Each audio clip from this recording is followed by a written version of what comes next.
3 all. Dito, first 5 ulit si Poypoy. Nice Aktob. Poypoy. Umatake agad. Pumasok naman. Talagang malaki na improvement ni Poypoy. And Emo Span. Dito, ganun ulit, umatake si Poypoy. Pero this time, hindi na siya hinayaan ng kalaban makapasok basta-basta. Luis Arife. Kasama niya si Noel Batuan Jr. Pumasok naman yung dalawang free throw niya. What do we have here? Dito naman, pinostihan si Poypoy. Okay naman. Kaya niyang sunugin. Ang problema sumundot siya. Kaya may tawag yung referee.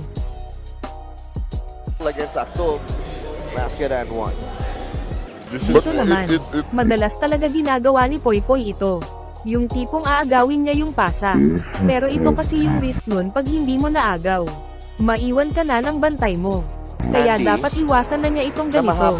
Buti na lang hindi pumasok. Dito naman sa fast break, umatake na si Poypoy. Dito na block siya at malinis walang foul. Tina-target. Dictable ang Malaki kasi yung kalaban niya. Buti na lang nakuha ni Kim pa yan. Dito nag-attempt na si Poypoy sa 3 points. Hindi nga lang pumasok. Estrada to Aktob. Dito, mas okay yung ginawa ni Poypoy. Pinaikot niya yung bola, unlike dati na ipipilit niya na umatake. With a jumper, short. Dito naman good defense si Poypoy. Kahit na same ball possession, na-deny pa rin niya yung pasa ng kalaban or play nila. Dito drive and kick out ginawa ng Imos, tapos si Poypoy ang tumira. Hindi nga lang pumasok. Pero okay lang yan. Dito ganun ulit, drive and kick out. At si Poypoy mukhang hindi nirespeto ng kalaban. Kaya nakalibre at pumasok naman ang 3 points niya this time. Dito naman sa fast break, talagang no easy basket at ayaw ma-highlights ng kalaban pag si Poypoy nagdadala ng bola. Pumasok yung first attempt niya, yung second hindi.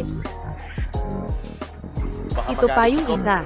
Well, kung ako yung kalaban I will do the same thing, since strength nga ni Poypoy itong fast break at basic lang mag-dunk sa kanya.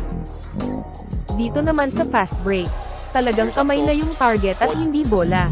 Ganun katakot, ma-highlights itong kalaban ni Poypoy. Tapos sumesenyas pa siya bola daw bola. Pas sa 3-point na yun, nag-gather na eh. Oo. Sige, tignan nga natin sa replay. Ang layo sa bola, kitang-kita hinampas mo yung kamay. Binigay naman yung free throw ni Poypoy. Dito na double team yung kampi ni Poypoy. Tapos na open si Poypoy. Hindi nga lang pumasok. Dito naman, sa kick and drive, si Poypoy lagi ang open dahil nga hindi gaano kaganda ang shooting niya dito. Kaya pinasa na lang niya kay JJ Helterbrand. Pumasok naman. Dito naman, grabe yung hang time ni Poypoy. Hindi lang pumasok, buti na putback ng kampi niya. Dito naman, crucial ito. Pero na bad trip yung kampi ni Poypoy at tumigil dahil walang tawag. Tapos na-convert pa ng kalaban. Malaking impact ito kaya sila natalo. Kayo mga idol, ano masasabi nyo? Overall maganda pinakita ni Poypoy dito.